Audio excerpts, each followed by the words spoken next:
Қайырлы күн. Бүгін 2026 жылдың 28 маусымында біз Еңбекшіқазақ ауданы Өрікті ауылының қасындағы мынау малинаның үлкен алаңына келіп тұрмыз. Руслан деген мықты диқанның алаңына келіп тұрмыз. Бұл кісі осы жидкий жаңағындай сұйық биогумусты пайдаланып, осы жердегі өзінің тәжірибесімен бөліссе деп келген мақсатымыз сол. Руслан, сізде қанша гектар осы жерде? Малина 2,5 гектар. 2,5 гектар? Үш түр малинаның үш түрі бар. Поляна, полька, бабиелета.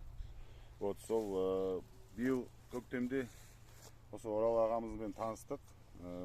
Таныстығыма қуаныштымын. Біріншіден Алла тағаланың берген несібі, екіншіден осы Орал ағамыздың осы дәрісін берді. Осы дәрісімен істедік. Аллаға шүкір. Завистері жақсы болды. Қараңыз, қалай төгіп жатыр. Бұл қазір бергенден басқа әлі гүлдеп, жаңағыдай сізге көрсеткендей майда завистері де бар, міне мыналар қайттан шығып жатыр. Сол енді мына осы дәрімен істегенден кейін, жидкиймен істегенден кейін, енді кеше звондадық, советоваться етіп, кішкене ақылдасып, мына сухойында алайын деп тұрмыз. Қолтынаймен малинаның астына шапқаннан кейін төгейік деп тұрмыз. Жаңағы селитрадан. Енді сіз нәтижесін көргенмен сіздің телефоннан ой керемет, вообще керемет деп айтқаннан кейін мен барлық тастап бірден жетіп келдім. Жоқ, енді шынын айту керек та, Өреке, шынын айту керек. Бұл жаңағыда қайталап жатырмын. Біріншіден Алла тағаланың берген несібі, екіншіден осы дәрі сізбен таныстым, сіз осы дәріні бердіңіз, осымен істеп бастадым. Аллаға шүкір, бергеніне шүкір. Нәтижесі жақсы. Нәтижесі өте жақсы, керемет нәтижесі. Бетіп жүрсеңіз, бұлай әрнеге пустой жоқ. Керемет. Қараңызда астындан ап келе жатыр, астындан ап келе жатыр. Бір ағаш даже пустой жоқ. Бүйтіп қарап алыңыз.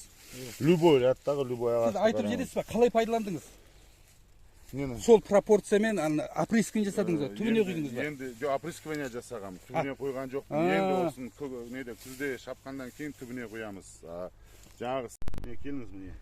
Бұл әлі деген өсіп жатыр. Бұл енді әлі полный түгіл қызарған жоқ, өсіп жатыр енді. Бұл қандай сорт? Поляна ғой. Поляна деген, Міне қараңызшы, бұл ең кішкентай ағаштардың өзінде қандай беріп кетті биыл. Ең кішкентай ағаш, жаңағыда мынандай үлкен емес, кішкентай ағаштың өзінде қалай ұйып жатыр. Сіз неше марта септіңіз? Айына бір марта ма? 10 күнде ма? Так, малинаға 2 марта септім биыл. Қазір енді ертең Құда қаласа себейін деп тұрмын. Өте ризамын, қуаныштымын осы дәріден, осы Өрекемізден. Алла разы болсын баршаңыздан. Тамаша, керемет. Бізде қуаныштымыз.